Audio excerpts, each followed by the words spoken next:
The Lord is thy shepherd, I shall not want. Him make it I like down in the green pastures. Him that I beside still water them. Him restore I soul. Him that I another part of I trustness for him name's sake. Yea! Though I rasta go walk through the valley of the shadow of death, I can't fear no evil, for thy rod and thy staff them comforted I and I. Unu prepare a table before right at the presence of our enemy them.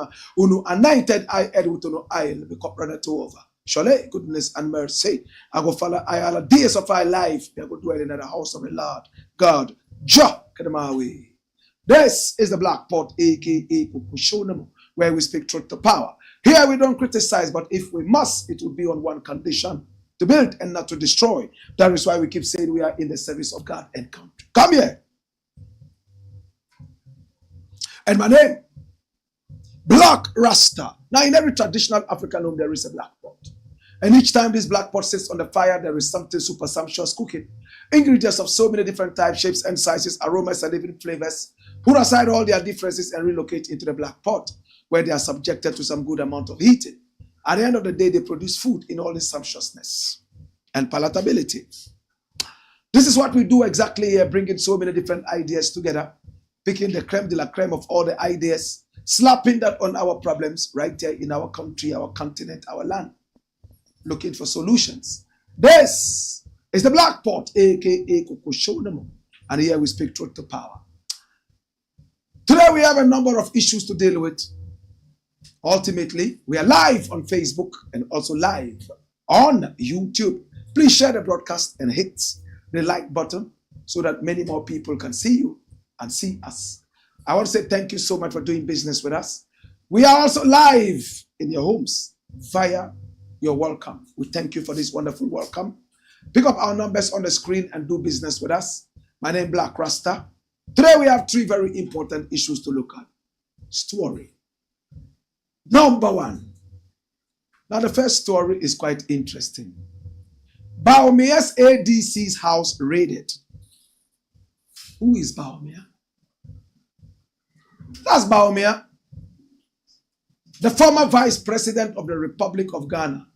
He was the king of lies in his tenure of office. He was crowned the king of lies in our country. He told the country so many lies. Little did he know that those lies were going to come biting him back. And when he was looking for the mandate to be president, Ghanaians reminded him of the numerous lies he told the country. According to his own spokesperson during the campaign and campaign chairman, he was so embarrassed anytime tapes of his lies were played back to him. My brother, my sister, the man standing behind him in police uniform, that was his ADC, aide de champ. Some people say aide de camp. My brother, my sister, his house has been raided. And we can see pictures of a raid, remnants. Things have been opened. My brother, my sister, the house has been ransacked and have been left in this condition. My brother, my sister, who did the raid? And when we check it out, CCTV cameras were also disconnected, and so on and so forth. My brother, my sister, the national security operatives reportedly raided the residence of Bawumia'S former ADC. My brother, my sister, run the story. Let's get the details. Now, some individuals identify themselves as national security operatives reportedly raided the residence of DSP Isahaku Yakubu, the former aide-de-camp to the former Vice President Dr. Mahmoud Bawumia, on Saturday, April 15, 2025. Now, according to a report by MetroTVOnline.com, eyewitnesses claim that the operatives used force to break into the residence. Witnesses reported that the operatives used force to break down the gate of the residence despite the absence of any prior notice or clear explanation for their actions. Once inside, operatives proceeded to destroy the doors to the main bedrooms, further escalating the situation. Inside the home, the damage was extensive. The operatives reportedly ransacked the rooms, scattering personal belongings and causing considerable destruction. Even the contents of a mini mosque within the house were not spared from the chaos. The operatives removed the hard drive of the CCTV cameras from the premises. It noted, this is not the first time operatives of national security have raided the private residences of former government appointees. Dash it away. What is wrong with raiding the house of somebody who is suspected to be a threat to national security? Absolutely nothing. Why are we making a mountain out of a molehill? Are we waiting until some of these people that we suspect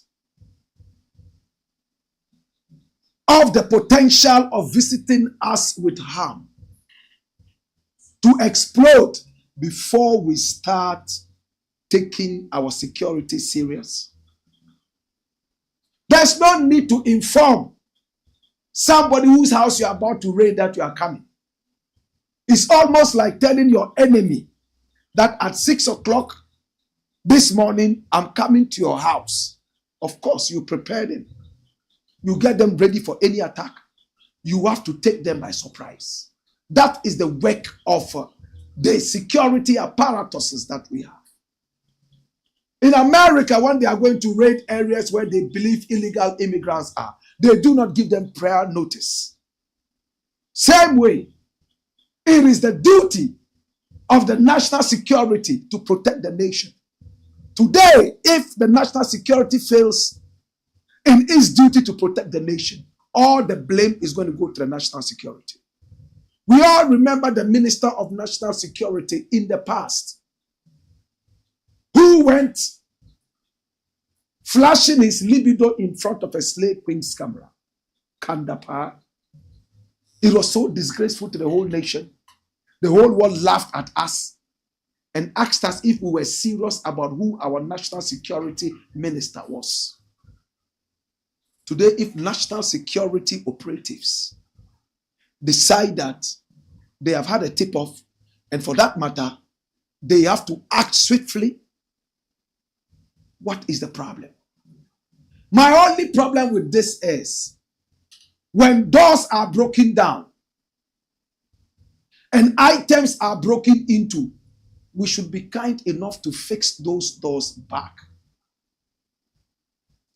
You cannot enter into a man's house, a man that you suspect of the potential to visit the nation with harm, break down the door, break down some other such things, and when you find nothing, you leave it like that. No, it is not done. You have to be able to fix these. Come here.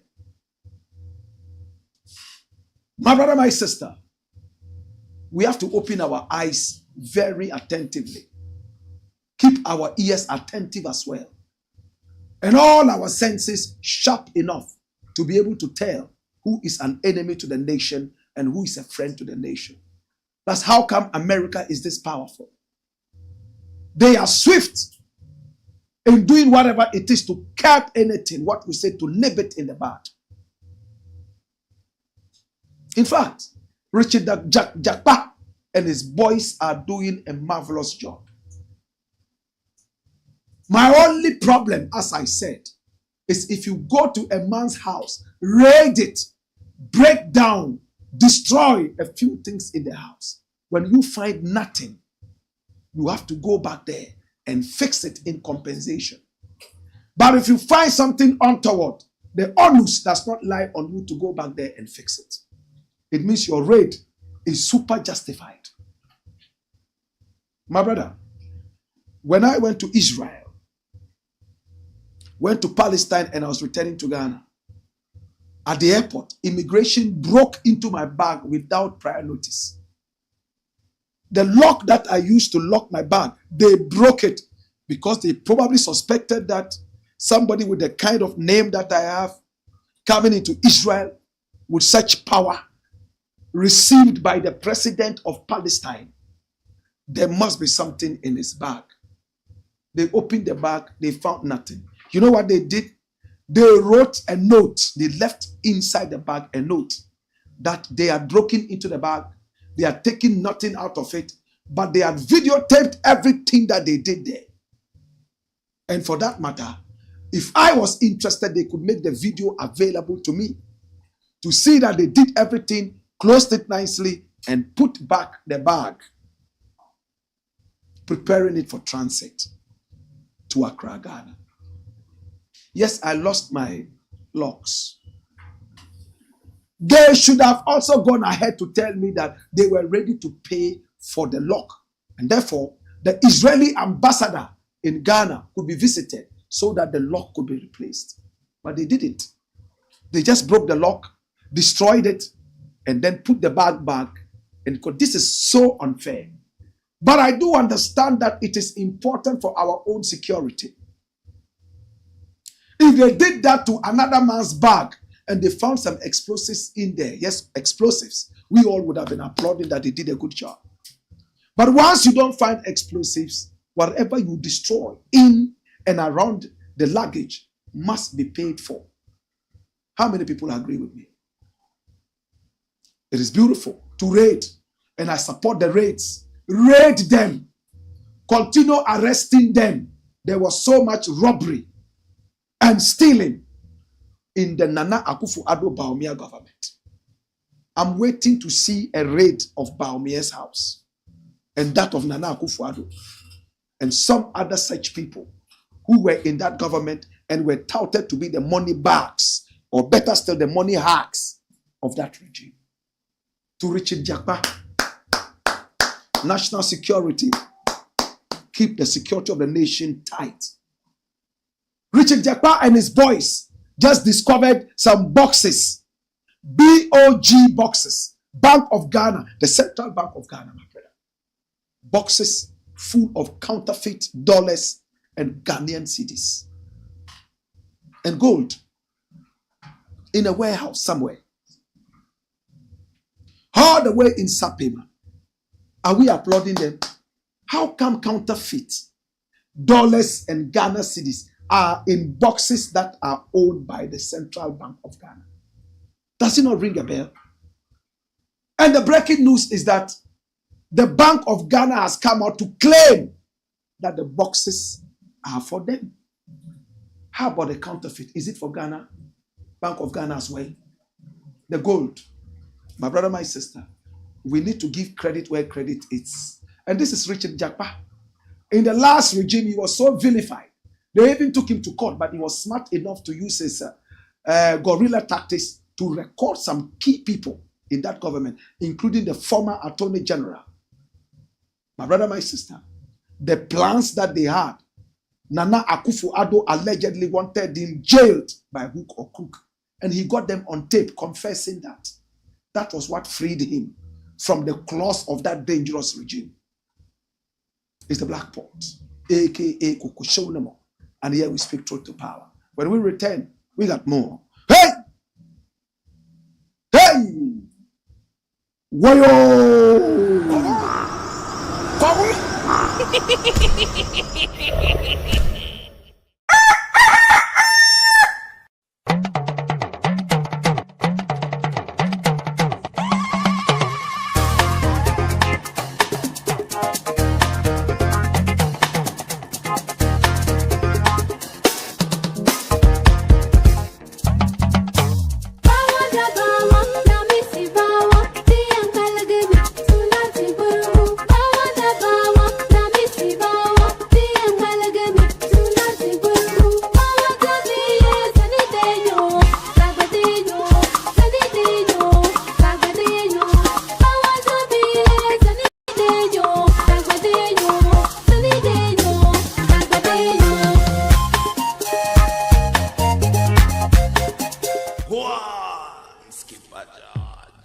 Blackpot, Coco Shorama.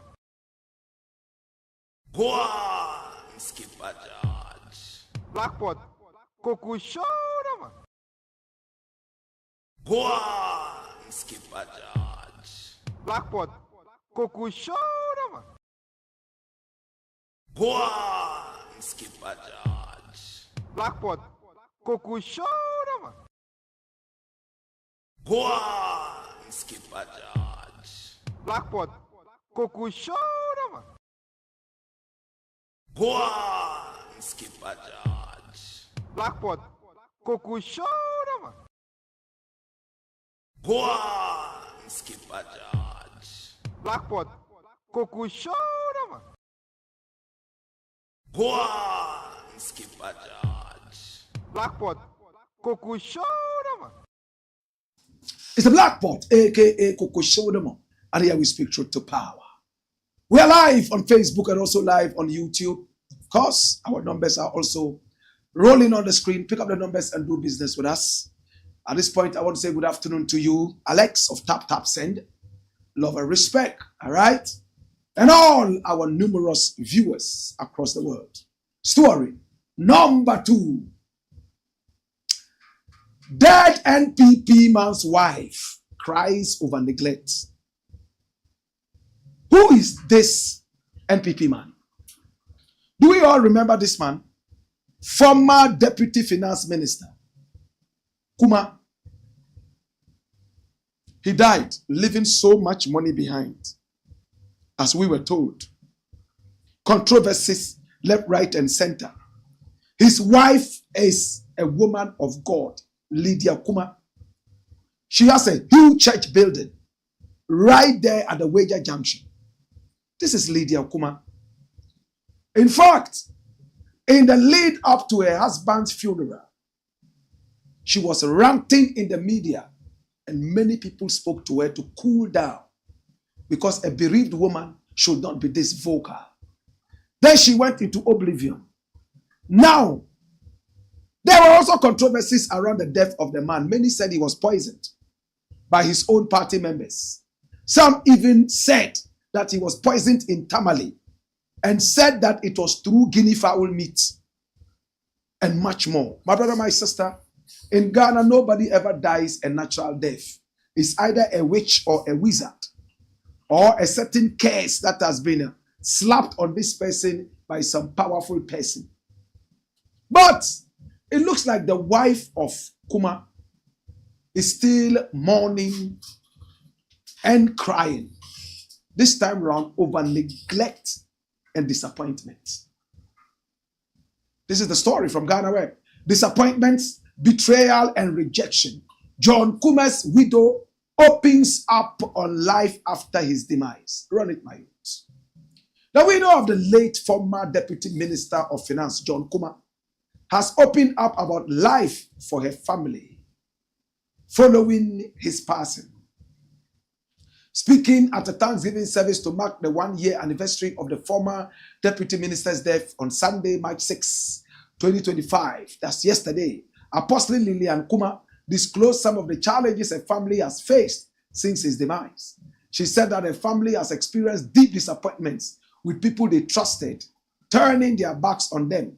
What is painful is the disappointment, the betrayals, the rejections. People we thought would be there, the way they turned their backs on us, the lies, the deceptions, she said. The widow, however, noted that God has been faithful, helping them navigate the difficult moments after John Kuma's passing. But through it all, God has shown us that he is even more of a husband, father, and brother than John. He has kept us, sustained us, and we are still moving on. So today, we call all of us here to join us to say thank you to God. As much as we want to cherish the memory of our late husband, a brother and a father, we also want to show appreciation to God for the strength in particular, she added. And we all know John Kuma on Thursday, March 7, 2024, died. Ghana was hit by news of the death of this man, who was then a Deputy Minister of Finance and a Member of Parliament for the Ejisu constituency in the Ashanti region. He was aged only 45. He succumbed to an illness he had been battling with for several months. In fact, he was appointed Deputy Minister of Finance by President Nana Addo Dankwa Akufo-Addo in January 2021. He served as the Member of Parliament for Ejuso from 2021 to 2024. Dash it away. Where is this rejection from? Is it from the political party? Is it from family members? Or is it from friends? Or all of them? Of course, this is politics. As long as your thumbprint is no more necessary, you are not relevant. Politicians soon forget about you the moment your thumbprint is not relevant anymore. So, Lillian, you were enjoying the fruits of politics. These are the hazards. Yes, these are the hazards of the job. You may call it a profession. Whatever it is, he is dead now. He cannot contribute meaningfully to the party anymore. And for that matter, he's irrelevant. That's why I hate politics. My brother, my sister, now the solace will lie in the fact that John Kuma left a hefty mountain of cash and belongings. We're all told how many mansions he built, both in Ejuso and outside Ejuso. In fact, Lillian Kuma's church was a little dot until her husband flourished in politics and they expanded it into a huge hall sitting right there on the junction called Wager Junction. Where is all the money John Kuma left behind? As we're told in the media, is it enough to keep the family reassured? Or the family needs more? In times like this, money is not enough. In times like this, you will need a shoulder to cry on. In times like this, you will need more reassuring words. And if the wife says that there's regret because of rejections, disappointments, and much more, then you must know that this is more than just family and friend disappointments. It's more than that. It could be political. What has the NPP done for Lillian Kuma since the husband died? Now that they are in opposition, they might not even be able to do much. So to John Kuma's wife, Lillian Kuma, bring her here. With all respect, everything has an end. It's sad that John Kuma's life had to go at the age of 45. In fact, when your husband passed on, there were so many rumors, as you said.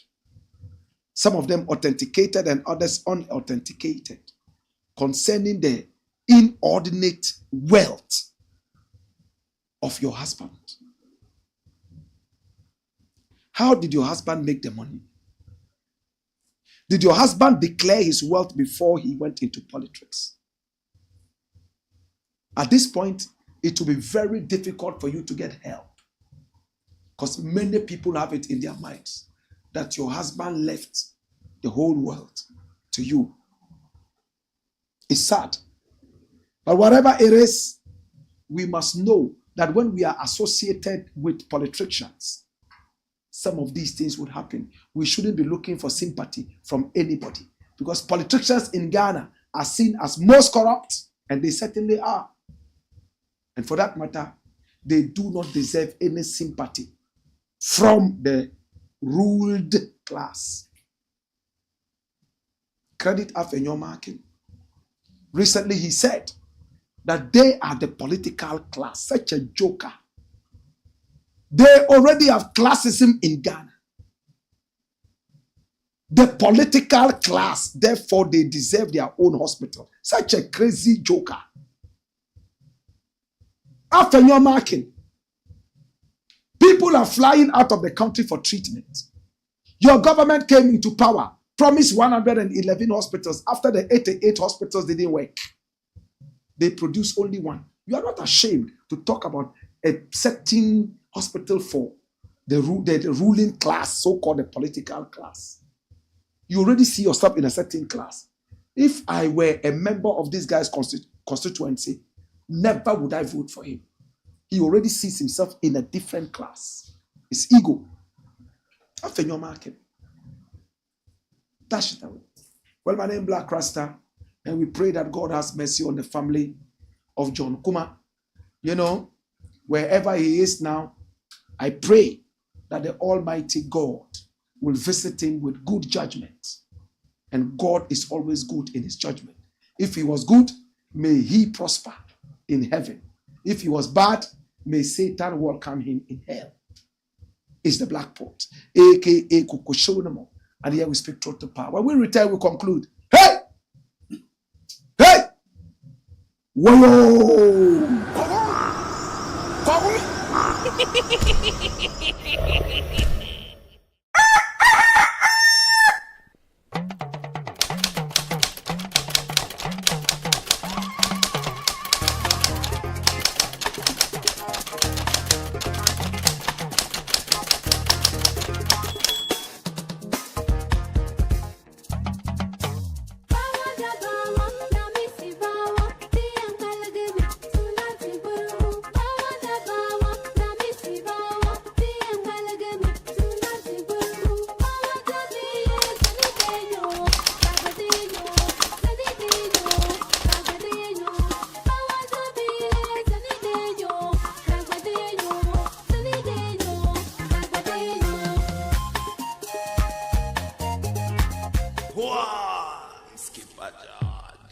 Blakk pot.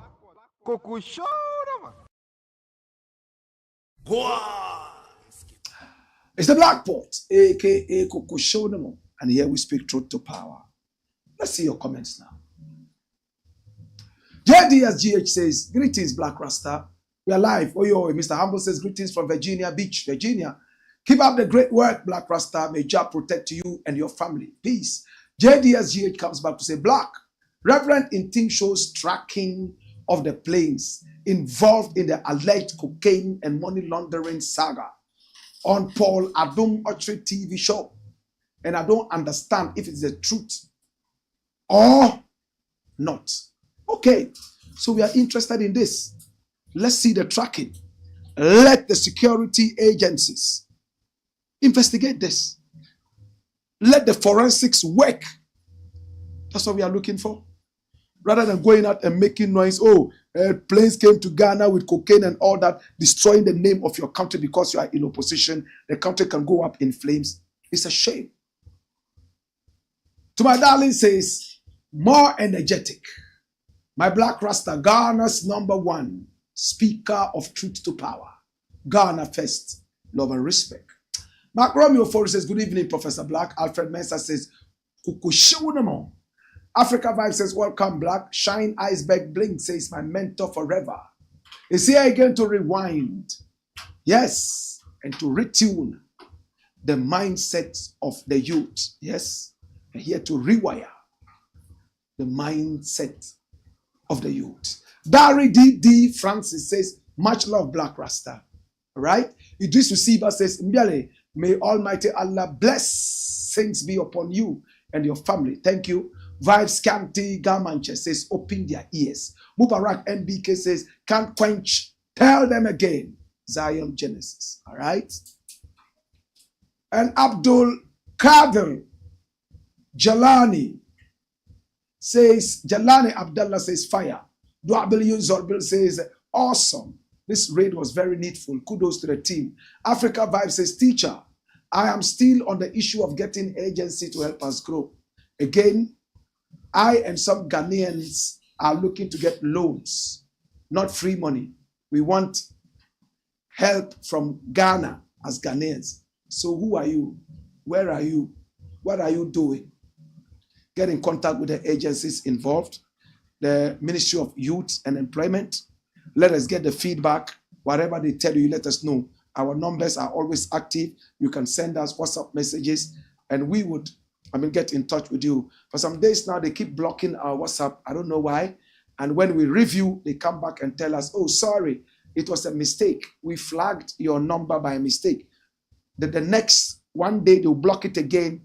They keep doing that. I pray that it stops. I pray that we find a solution to that. Because I don't see why our WhatsApp platform should be blocked. Remember, TikTok was blocked, and we are not doing anything that is untoward, right? All right, so send your WhatsApp messages now. The WhatsApp messages are working. We will hear you, and then we'll get back to you. Okay, so let's look at your final messages, and we are done. Final message. Sack Ibrahim Ahmed now, and KWESI PRATT Jr. is angry. You know him, right? All right, so KWESI PRATT Jr. is this man you see. He's a veteran journalist, and he was one man sacked. Who is this man? He's Ibrahim Ahmed, Sakura-headed, macho-bodied guy. Who is he? He's a minister of state. What ministry? Flash the details. Show Ahmed Ibrahim the exit now. KWESI PRATT fumes over minister's approval of National Cathedral. Run it, my youth. The managing editor of the Inside newspaper, KWESI PRATT Jr., has slammed Ahmed Ibrahim, the Minister of Local Government, Chieftaincy and Religious Affairs, and called for his immediate removal from office for his recent comments about the controversial National Cathedral. According to the minister, the project was unduly criticized to the point that it deterred people from sharing their candid view on the matter. The National Cathedral was demonized to the point that even if there's anything proper in it, you can't say it. Right from the start of the project, it was problematic. So it is something that if you are talking about and you don't take care, you create problems for yourself. So let's wait for the audit findings and the engagements with board members. Then we will see the way forward. The minister said on Adum TV on April 2, 2025. This remark has irked the veteran journalist who was not only criticizing for his utterances but has described him as being unfit to occupy the position of a minister under the incumbent government. You can't reset this country with some kind of ministers I am seeing today. This government partly came to power as a result of mass opposition to reckless spending, especially with regard to the National Cathedral.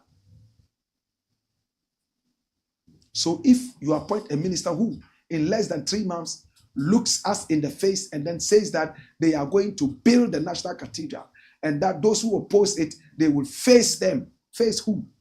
They are going to face those who elected him into power. That minister must be shown the exit now. He is not fit to be in office. Pratt retorted on Pan-African TV.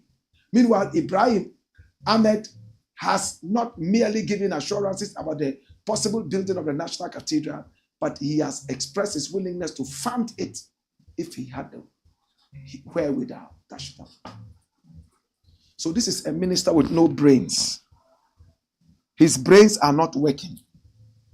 He only has a big head, polished with shea butter, and is walking like a headless jack. No common sense. This guy has no common sense.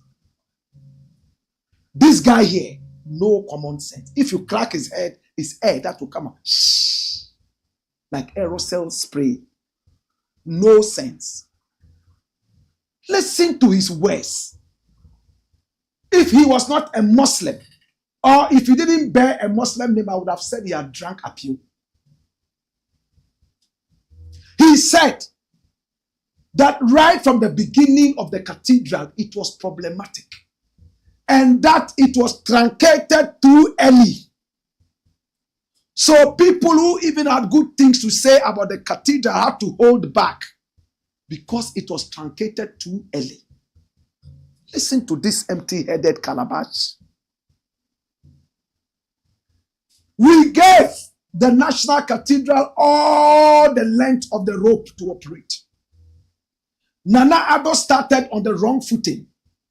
It was not going to be funded with public money. Then all of a sudden, we saw them pulling money from different sources of the taxpayers' money to fund this dirty project. We even had dirty pastors like Reverend Kusi Boateng fingered in this dirty thing to the point that well-meaning pastors like Otabil, like Eastwood Anaba, and Archbishop Duncan Williams all pulled out. All these men of God saw everything wrong with the way the cathedral was being run, except this calabash-headed minister. I'm so disappointed. How can you reset a nation with such a calabash head?